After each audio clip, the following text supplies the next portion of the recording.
ఆలోచించావా ఓ నేస్తం, ఆలోచించావా ఏ సమయంలో ఏమవుతుందో అని ఆలోచించావా? ఆలోచించావా ఓ నేస్తం, ఆలోచించావా ఏ సమయంలో ప్రభు పిలుపుందో అని ఎవరికి తెలియదుగా.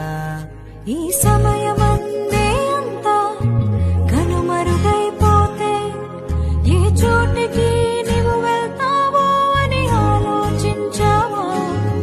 ఈ సమయమందే అంతా విడిచి వెళ్ళవస్తే ఏ చోటికి నీవు వెళ్తావో అని ఆలోచించావా? ఆలోచించావా